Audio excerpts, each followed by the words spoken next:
नमस्कार, मेरा नाम सौरभ शर्मा है और आप देख रहे हैं एलआर भारत।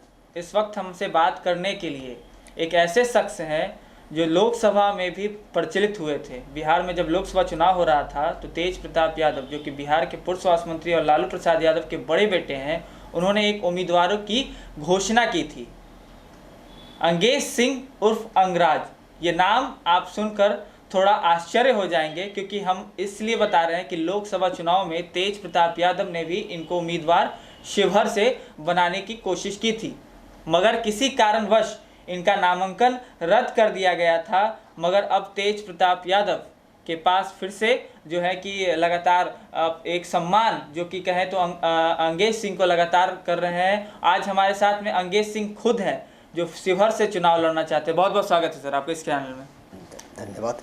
आप लोकसभा चुनाव लड़ना चाहते थे, 2019 के लोकसभा चुनाव में लड़ना चाहते थे, मगर आपका नामांकन जो है कि रद्द हो गया। अब आप चाहते हैं कि शिवहर से ही विधानसभा चुनाव लड़े, क्यों? देखिए, सबसे पहले मैं स्पष्ट कर देना चाहता हूँ, ये विधानसभा चुनाव लड़ना मैंने कोई प्लान नहीं किया था। तेज प्रताप भैया का आदेश था। आप शिवहर के रहने वाले हैं, शिवहर की भलाई आप कर सकते हैं और पार्टी आपके ऊपर विश्वास रखती है, इसीलिए हम चाहते हैं शिवहर का नेतृत्व आपके द्वारा पार्टी वहाँ पर करे।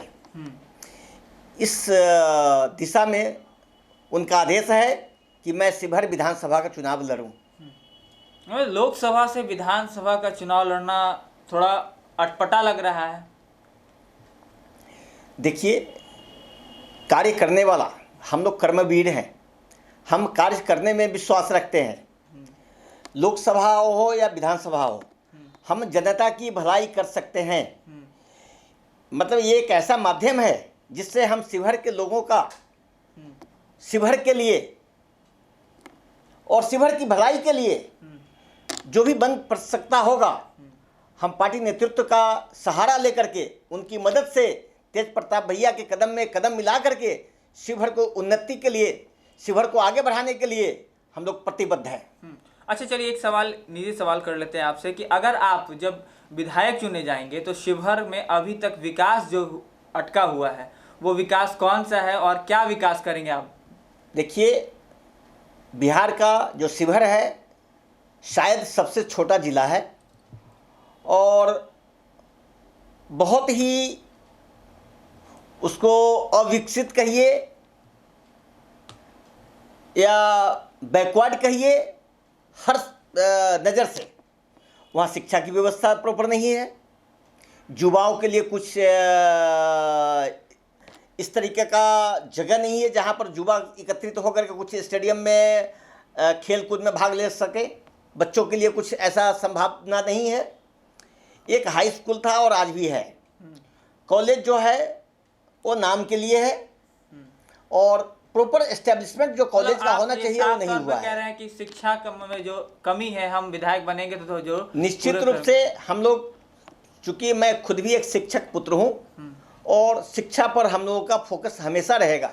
जब तक हम दुनिया में रहेंगे, शिक्षा हमारी प्रथम आवश्यकता में सभी लोगों तक को मुहैया कराने के लिए हम हमेशा अग्रसर रहेंगे।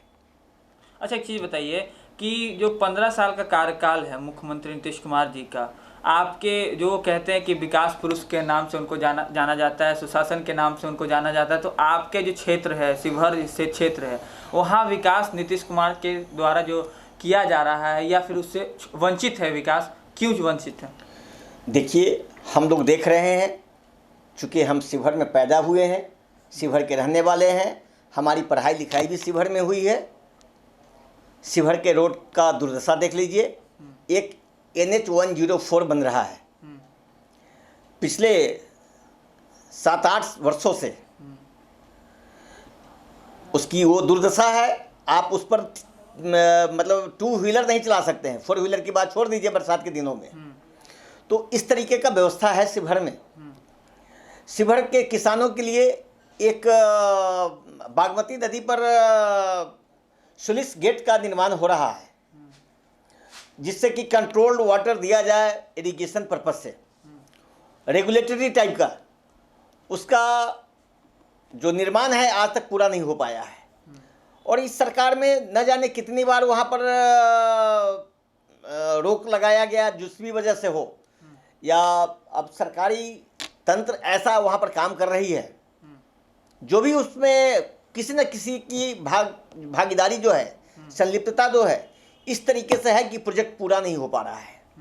तो इसमें कहीं ना कहीं दोषी सरकार है या हमारा जनप्रतिनिधि है जो शिवहर का नेतृत्व कर रहा है। इसमें निश्चित रूप से आपको सुधार मिलेगा।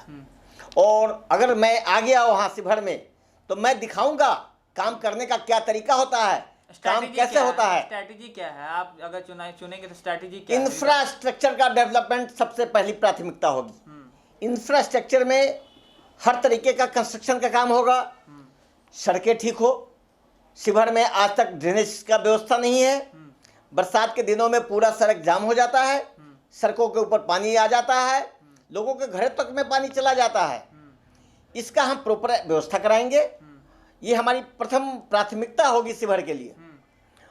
और अगर हम चुने जाते हैं, सरकार भी हमारी आ रही है, अगले 5 साल बाद आप वही शिवहर आकर के देखिएगा, बहुत बदलाव आपको दिखेगा। युवाओं के लिए ये जो सरकार है, युवा विरोधी है, छात्र विरोधी है, महिला विरोधी है, शिक्षक विरोधी है, बिजनेस तंत्र के लिए विरोधी है। नहीं, जेडीयू तो आपकी पार्टी पे एलिगेशन लगाती है, कहती है कि ये तो प्रोपेगेंडा फैला रहे हैं। अच्छा, जेडीयू का काम ही क्या है? जो हर जगह से फेल्योर होता है तो दूसरे दल के ऊपर जो आरोप नहीं लगाएंगे, इसी से सोचते हैं कि ये आरोप लगाने से हम अच्छे हो जाएंगे। जनता सब जान रही है, चुनाव आ चुका है और हकीकत सबको पता चल जाएगा। अच्छा, तेजस्वी यादव लगातार सरकार को घेर रहे हैं और तेजस्वी यादव को सरकार के द्वारा ही घेरा जा रहा है।